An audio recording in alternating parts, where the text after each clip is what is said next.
내가 들었으므로 내 창자가 흔들렸고 그 목소리로 말미암아 내 입술이 떨렸도다. 무리가 우리를 치려 올라오는 환난 날을 내가 기다림으로 썩이는 것이 내 뼈에 들어왔으며 내 몸은 내 초소에서 떨리는도다. 비록 무화과 나무가 무성하지 못하며 포도나무에 열매가 없으며 감람나무에 소출이 없으며 밭에 먹을 것이 없으며 우리의 양이 없으며 외양간에 소가 없을지라도 나는 여호와로 말미암아 즐거워하며 나의 구원의 하나님으로 말미암아 기뻐하리로다. 주 여호와는 나의 힘이시라. 나의 발을 사슴과 같게 하사 나를 나의 높은 곳으로 다니게 하시리로다.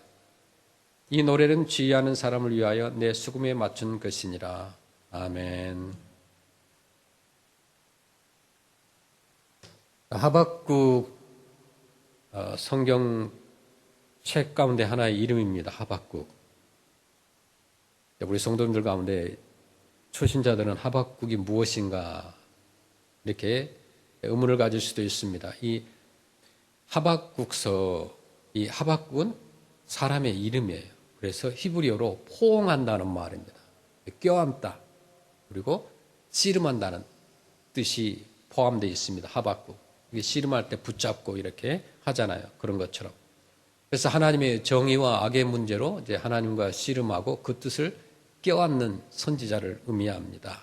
이 하박국은 의인은 믿음으로 말미암아 살리라는 의미를 이제 깨닫고 하나님을 신뢰하며 기뻐하는 그 믿음으로 나아갑니다. 우리가 오늘 나눌 하박국 3장 16절부터 19절 말씀은 이제 한 선지자가 경험한 큰 두려움과 놀라운 믿음의 이야기입니다.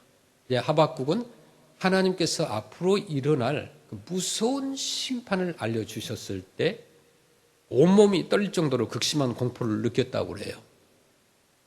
그는 가장 최악의 상황, 즉 그 당시에는 농경사였으니까 밭에 아무 열매가 없고 소나 양이 한 마리도 없는 모든 것을 잃어버린 상황까지 가정해 보았습니다. 그러나 바로 그 절망적인 상황 속에서 하박국은 위대한 결단을 내립니다. 나는 여호와로 말미암아 오직 나의 구원이 되시는 하나님 때문에 기뻐하고 즐거워하겠다라고 선언을 합니다. 이 말씀은요, 오늘 살아가는 우리에게 환경이나 가진 것에 상관없이 오직 하나님 한 분만이 우리의 진정한 기쁨과 그리고 소망의 근원이 되심을 알려주고 있습니다. 모든 것을 잃은 자리에서도 하나님은 나의 힘이 되시기에 우리를 가장 안전한 승리의 자리로 이끌어 주실 것이라는 확신, 이것이 바로 하박국이 우리에게 남긴 믿음의 고백입니다. 스바냐 선지자가 하나님께 대한 거짓 경배와 또 우상 숭배 그리고 불의와 부정부패가 만연하기 때문에 심판이 속히 임할 것이라고 선포했으나 그 당시에 유다 나라는 그 선지자의 말을 듣고도 돌아서질 않았습니다. 특히 하박국은 이 시대를 가리켜서 이렇게 말합니다. 얼마나 이 시대가 악하였는지 하박국 1장 4절에 보니까 이러므로 율법이 해이하고 정의가 전혀 시행되지 못하오니 이는 악인이 의인을 에워쌌으므로 정의가 굽게 행하여 짐이니이다. 아멘. 자, 이 말씀을 보면요, 이 시대가 얼마나 부패했는지 알 수 있습니다. 이러한 사회적 부패와 함께 정치적으로는 요시야 왕이 바르느고에게 패배를 당한 때였습니다.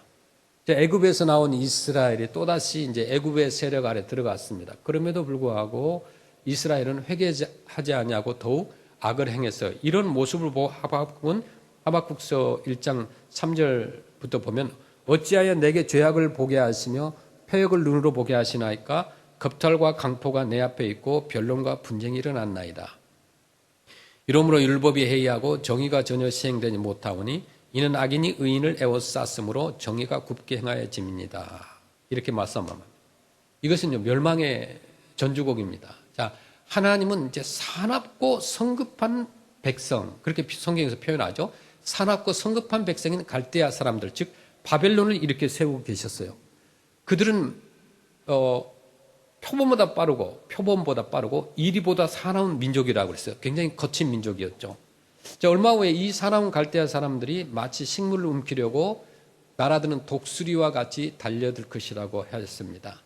하박국서 1장 6절 7절 보시면 보라 내가 사납고 성급한 백성 곧 땅이 넓은 곳으로 다니며 자기의 소유가 아닌 거처들을 점령하는 갈대아 사람을 일으켰나니 그들은 두렵고 무서우며 당당함과 위엄이 자기들에게서 나오며 그들의 군마는 표범보다 빠르고 저녁 이리보다 사나우며 그들의 마병은 먼 곳에서부터 빨리 달려오는 마병이라 마치 먹이를 움키려 하는 독수리의 나름과 같으니라. 내가 들었으므로 내 창자가 흔들렸고 그 목소리로 말미암아 내 입술이 떨렸도다. 무리가 우리를 치러 올라오는 환난 날을 내가 기다림으로 썩이는 것이 내 뼈에 들어왔으며 내 몸은 내 처에서 떨리는도다. 아멘. 왜 이렇게 창자가 흔들리고 입술이 떨렸겠습니까? 그 당시 바벨론이라는 나라를 정말 아주 리얼하게 표현하고 있어요. 사납고 성급한 바벨론이 침략해 온다고 했기 때문에 그런 것입니다. 그러나 하박국은 어떻게 했어요? 그렇게 사납고 표범같이 바벨론이 달려온다 할지라도 하나님을 믿고 신뢰를 했습니다. 그렇기 때문에 두려움 속에서도 기뻐하고 환난 속에서도 찬송할 수가 있었다는 거죠. 저와 여러분이 지금 아주 행복한 시대를 살고 있습니다. 이 미국이라는 나라에서 특별히 아름다운 프레스노에서 제가 아름다운 Beautiful City of Fresno 했더니 사람들이 동의를 안 해요. 조금 있으면 얼마나 이 블러썸이 많이 우리에게 향기를 줍니까? 근데 우리가 살고 있는 미국, 지금 많은 뉴스를 보셔서 아실 것입니다. 우리가 살고 있는 이 시대의 형편이 어찌 보면요, 하박국 선지자의 시대와 닮았다고 볼 수가 있습니다. 우리가 무심코 세상을 바라보면요, 앞이 캄캄해요. 뭐 경제적으로는 안 좋죠. 또 다큐멘이 없는 사람들은 불안하죠. 쫓겨날까 봐. 그리고 세금은 올라가죠. 뭐 여러 가지로 뭐 앞이 캄캄해요. 또 이 정치하는 사람들을 보면 이 나라가 뭐 어떻게 될까 생각을 하면 뭐 두렵기만 해요. 그러나 하나님이 우리 곁에 계심을 보면요, 힘이 나는 거예요. 세상을 바라보면 절망뿐이에요. 그러나 하나님이 우리와 함께 하신 것을 믿노라고 하면 우리 힘이 생긴다는 거죠. 프랑스의 실존주의 철학자 사르트르의 작품 가운데 해문이라고 하는 글이 있습니다. 이 작품의 줄거리는 이렇습니다. 어떤 세 사람이 문도 잠기고 거울도 없는 아주 기괴한 방에 갇혀 있습니다. 문도 잠겨 있고 그 방에는 거울도 없어요. 뭐 감옥과 같은 것이겠죠. 그리고 오랜 시간 동안 마치 고문을 당한 듯한 고통을 그 안에서 맛보게 됩니다. 밀폐된 방에 갇혀서 시간이 흐르다 보니까 이제는 어떻게 되느냐 하면 원망과 불평이 늘어갑니다. 어떻게 해서든 빠져나가려고 여러 가지로 노력해 보지만 그 모든 수고는 다 수포로 돌아가고 맙니다.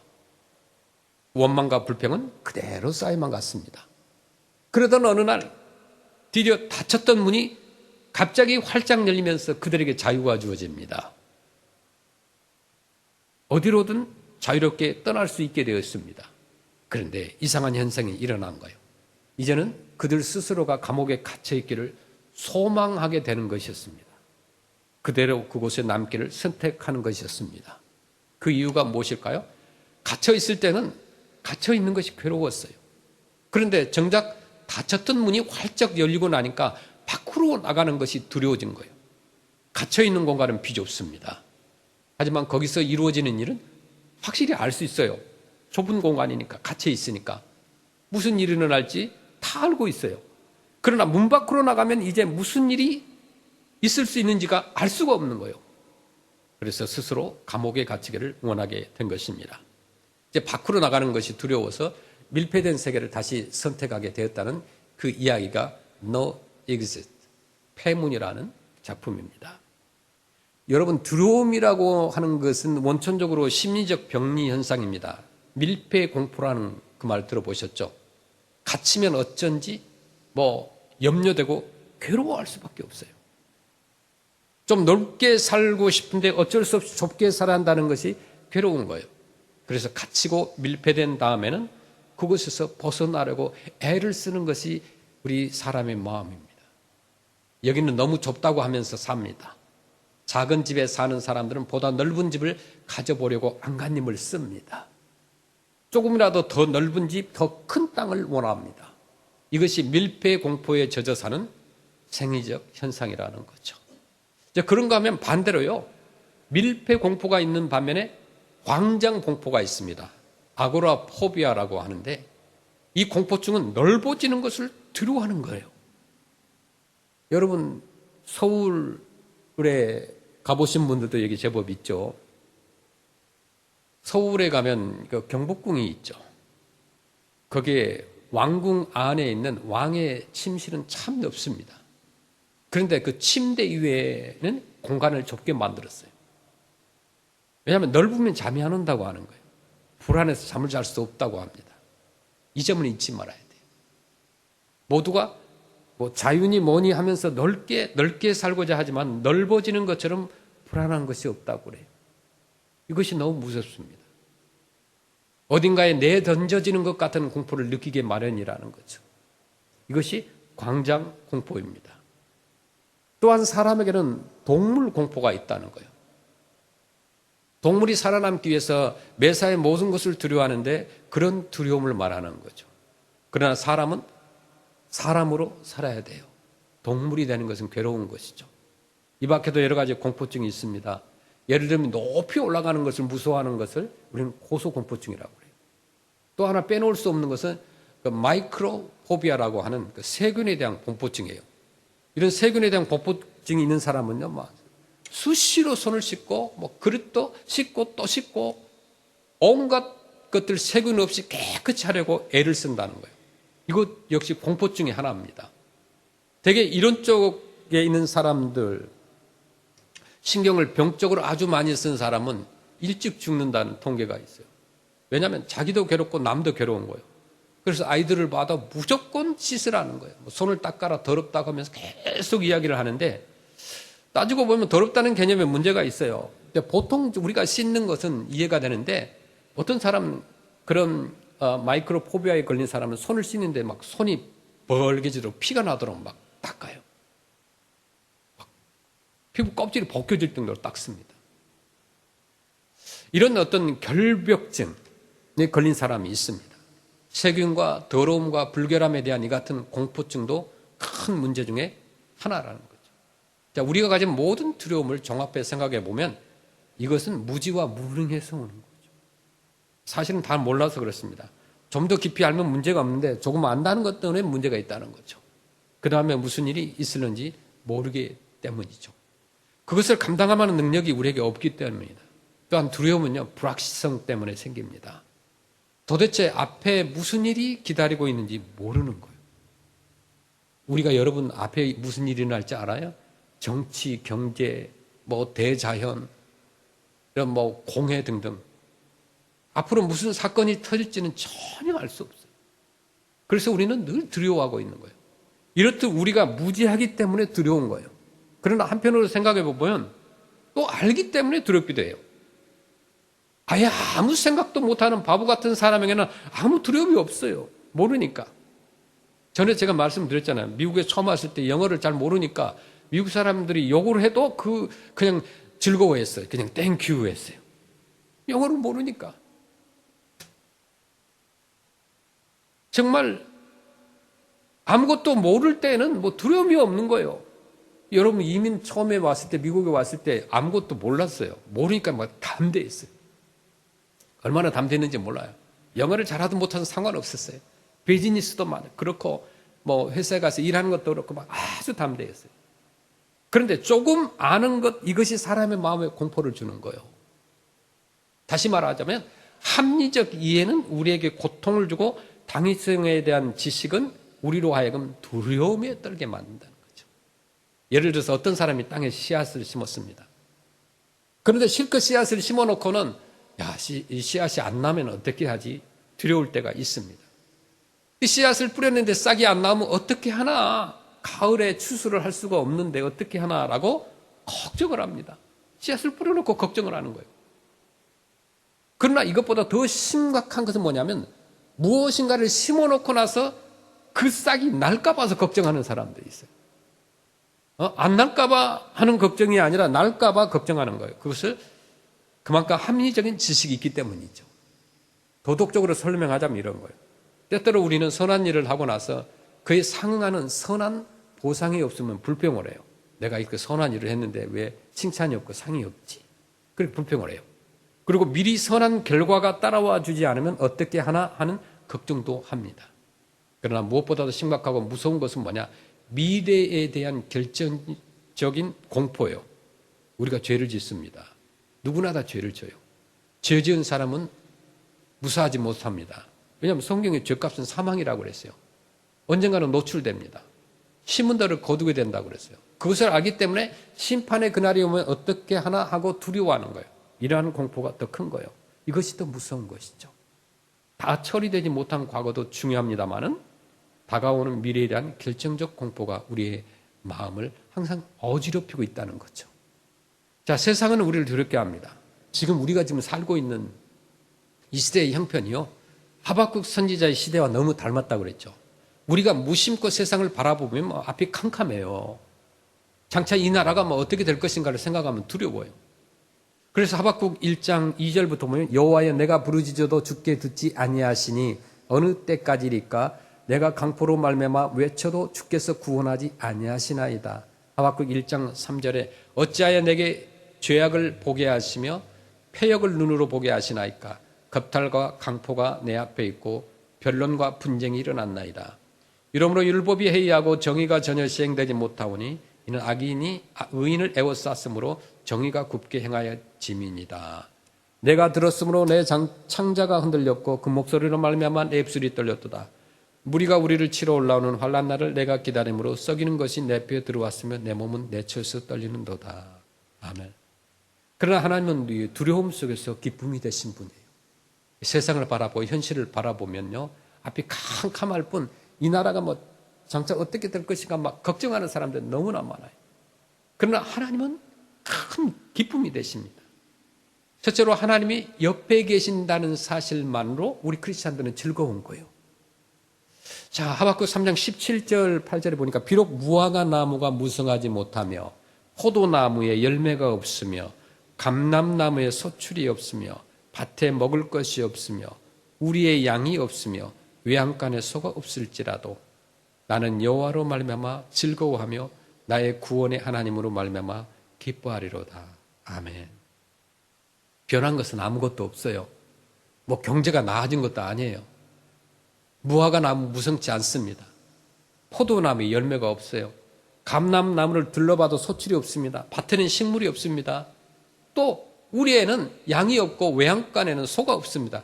그런데 아무것도 없다 할지라도 하나님은 곁에 계신다는 거예요. 걱정하지 마세요, 여러분. 하나님이 여러분과 함께 계신 줄로 믿습니다. 돈이 있고 건강이 있고 가정이 있고 직장이 있고 자녀가 있고 다 있어도요, 하나님이 계시지 않으면 아무것도 없다는 거예요, 여러분. 반대로 아무것도 없어도 하나님이 함께 하시면 다 있는 거예요, 여러분. 돈도 없고 몸은 병들었다 해도 직장은 잃어버렸고 사업에는 실패했다 해도 하나님이 곁에 계시면 우리는 모든 것을 소유한 그 기쁨을 가지고 있는 사람이라는 거죠.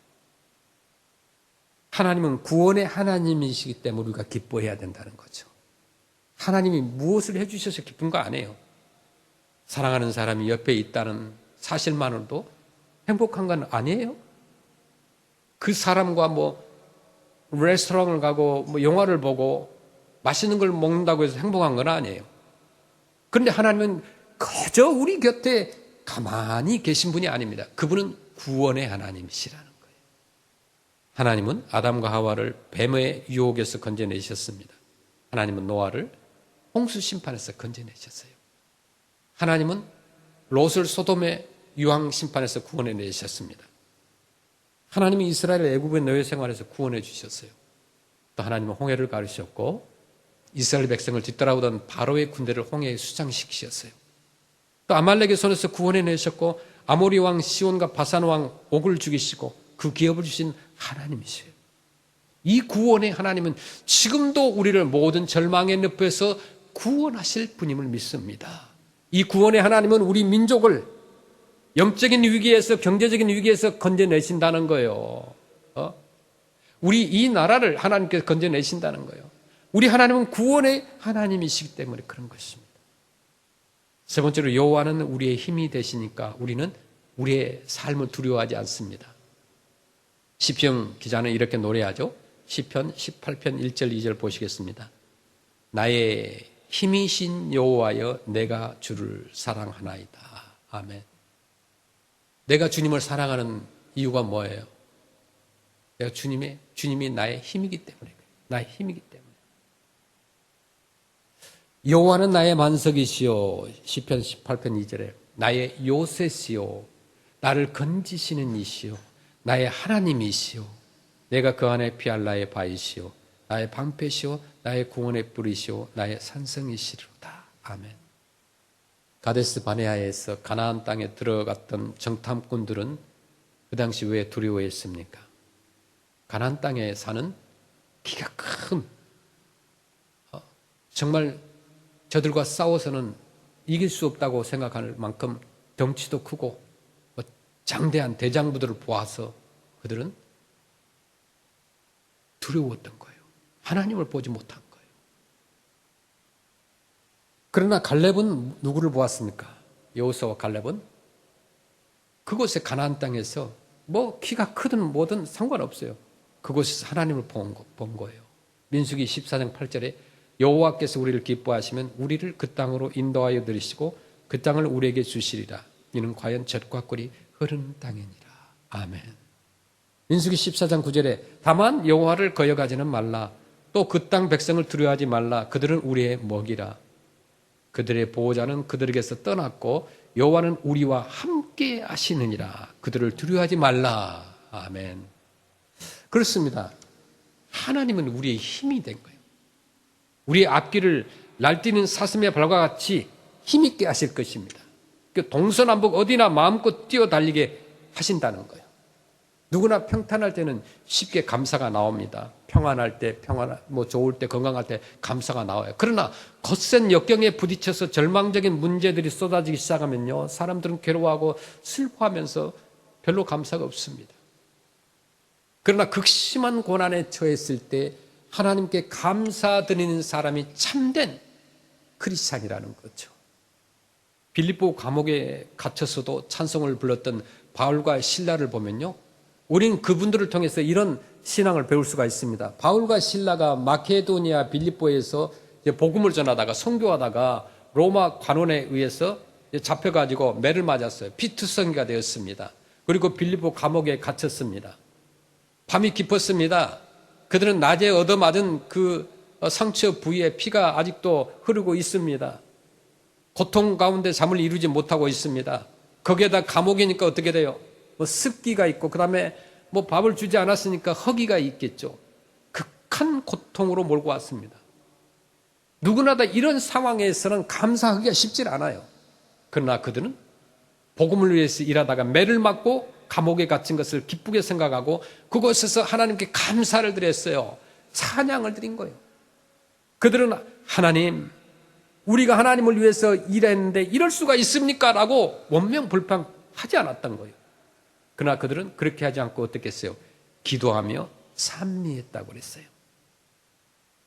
이들이 이처럼 하나님께 찬양하자 하나님께서 영화로움을 얻으시고 천사를 보내셨습니다. 그 결과 어떻게 됐어요? 그 감옥에 큰 지진이 일어나고 옥터가 움직이고 옥문이 다 열리고 모든 사람이 맨 것이 풀렸습니다. 성경은 우리가 뭐라고 그래요? 범사에 감사하라 이렇게 말합니다. 좋은 일이든 나쁜 일이든 늘 감사해야 될 줄로 믿습니다. 여러분이 그 어떤 환경 가운데서도 감사와 찬양을 드리면 하나님께서 그 절망의 감옥을 무너뜨려 주시고 또 고통의 쇠사슬을 풀어주셔서 하나님의 영광이 나타날 것이라는 거죠. 자, 우리가 극한 고난 속에서도 하나님의 섭리를 생각하고 감사를 드릴 때 하나님께서는 기뻐 받으시고 우리의 삶을 풍요롭게 바꿔주시는 거예요. 절망의 밤이 깊을 때 그때 우리는 하나님께 감사와 찬양을 드려야 할 때라는 거죠. 그래서 하나님께서 우리의 기도에 응답하실 것입니다. 무엇을 두려워하지 말라는 것일까요? 실패를 두려워하지 말라는 거예요. 죽음을 두려워하지 말라는 거예요. 특별히 체면이 손상되거나 나의 부족함이 노출되는 것을 두려워하지 말라는 거예요. 이런 것들은 두려워할 필요가 없어요, 여러분. 그러면 정말로 두려워해야 할 것이 무엇인가? 그것은 범죄와 위선과 외식입니다. 죄를 두려워할 줄 알아야 된다는 거죠. 그러나 그 죄보다 더 중요한 거, 죄 중에서도 가장 무서운 죄가 뭐냐 하면요, 교만의 죄라는 거예요. 하나님을 두려워할 줄을 모르는 죄, 이것은 완전히 끝입니다. 그것은 교만과 위선인 거예요. 세상의 사람들이 예수님을 안 믿는 것은요, 마음의 교만이 아직 있기 때문에 그런 거예요. 기독교 순교 역사 가운데 이런 이야기가 있습니다. 어떤 크리스찬이 자기가 예수님 믿는 것을 끝까지 굽히지 않고 잡혔습니다. 그래서 순교 당할 처지에 놓여 있습니다. 재판장이 예수 믿고 잡혀온 사람에 그런 얘기를 해요. 저 사람을 당장 화형에 처하라고 그랬어요. 옛날에는 십자가 위에다가 달아놓고 밑에서 불을 떼가지고 화형을 시켰습니다. 그러자 옆에 있던 사람이 그렇게 말했어요. 저 사람을 화형에 처하게 되면 예수님의 이름으로 순교당한다고 좋아할 것입니다. 그래? 그렇다면 저 사람 유배를 보내라. 평생 섬에서 외로이 살다가 죽도록 해주지. 그러자 또 옆에서 그런 얘기를 해요. 그러면 오히려 기도할 시간이 많다고 좋아할 것입니다. 그래, 그렇다면 저 사람을 그냥 몽둥이로 실컷 두들겨 패라. 그렇게 하면 또 그리스도의 이름으로 고난을 받았다고 좋아할 것입니다. 그럼 도대체 저 사람을 어떻게 하는 것이 좋단 말이냐? 그러자 옆에서 조언하던 사람은 확신에 찬 목소리로 이렇게 대답했다고 해요. 재판장님, 저 예수쟁이에게 돈을 많이 줘가지고 석방을 시키십시오. 향락을 즐기게 해 주십시오. 스스로 타락할 것입니다. 저 사람이 무서워하는 것은 오로지 죄밖에 없습니다. 그렇게 얘기했다는 거예요. 자, 그렇습니다. 사람들은 죄를 무서워할 줄 모르고 실패와 질병만을 무서워하는데 그것은 잘못된 거예요. 크리스찬은 불신앙과 교만을 두려워해야 돼요. 혹시라도 교만해질까, 혹시라도 바리새인주의에 빠질까 하는 두려움이 무엇보다 앞서야 됩니다. 여러분 사건을 두려워하지 마세요. 두려워할 자를 두려워해야 돼요. 그 운명을 두려워할 필요는 없어요. 그 운명을 주관하시는 하나님을 두려워해야 돼요. 여러분 미래를 두려워할 거 없습니다. 다만 하나님을 두려워해야 돼요. 지금은 민주화가 됐습니다만 오래전에 그 루마니아, 동유럽, 서유럽의 그쪽에 공산치하에 기독교가 많은 박해를 받을 때가 있었습니다. 그곳에 우리가 잘 알고 있는 그 범 브란트라고 하는 유명한 목사님이 있었습니다. 그 목사님은 옥중에서 그토록 고생을 많이 하면서 성경을 꾸준히 읽었습니다. 그러니까 천천히 말씀을 읽어가면서 묵상을 하고 있는데 유독 두려워하지 말라고 하는 구절이 막 눈에 띄었다고 그래요. 감옥에서 성경을 읽는데. 그래서 두려워하지 말라는 말씀이 성경에 몇 번이 나오는지 한번 세어보자 하고 목사님은 성경을 읽으면서 구절 두려워하지 말라는 그 말씀이 나올 때마다 표시를 하면서 성경을 읽었는데 공교롭게도 1년이 365일인데 두려워하지 말라는 말이 성경에 365번이 언급되어 있다는 거예요. 그러니까 매일매일 두려워하지 말라는 거예요. 여러분 두려워하지 마세요. 두려워할 자를 두려워하세요. 사건을 무서워하지 마세요. 여러분 오로지 하나님을 두려워하시길 바랍니다. 종교 개혁자 존 낙스의 무덤에는 이런 묘비명이 새겨져 있다고 그래요. 하나님을 두려워할 뿐 결코 인간의 얼굴을 두려워하는 일이 없는 자가 여기 잠들다. 얼마나 멋있는 묘비명입니까? 만약에 그렇지 않고 하나님을 무서워하고 사람도 무서워하는 사람이 여기 잠들다. 그럼 얼마나 이게 비참하겠어요. 하나님을 두려워할 뿐 결코 인간의 얼굴을 두려워하는 일이 없는 자가 여기 잠들다. 이렇게 묘비명이 써 있는 거예요. 존 낙스는 오직 하나님만을 두려워하고 다른 아무것도 무서워하지 아니한 사람입니다. 이런 사람이 진짜 크리스찬이에요. 이사야서 41장 10절에 보니까 두려워하지 말라. 내가 너와 함께함이라. 놀라지 말라. 나는 내 하나님이 됨이라. 내가 너를 굳세게 하리라. 참으로 너를 도와주리라. 참으로 나의 의로운 오른손으로 너를 붙들리라. 신명기 31장 6절에도 너희는 강하고 담대하라. 두려워하지 말라. 그들 앞에서 떨지 말라. 이는 내 하나님 여호와가 그가 너와 함께 가시며 결코 너를 떠나지 아니하시며 버리지 아니하실 것임이라 하고, 여호수아서 1장 9절에도 내가 내게 명령한 것이 아니냐, 강하고 담대하라, 두려워하지 말며 놀라지 말라, 내가 어디로 가든지 내 하나님 여호와가 너와 함께 하느니라 하시니라. 아멘. 하박국 3장 17절 말씀처럼 무성하지 못하고 열매가 없고 소출이 없고 먹을 것이 없고 양이 없고 소가 없을지라도, 하박국 3장 18절 말씀은 극심한 고난과 황폐함 속에서도 저와 여러분 여호와로 말미암아 즐거워하시기를 축원합니다. 구원의 하나님으로 말미암아서 기뻐하시기를 주의 이름으로 축원합니다. 아멘.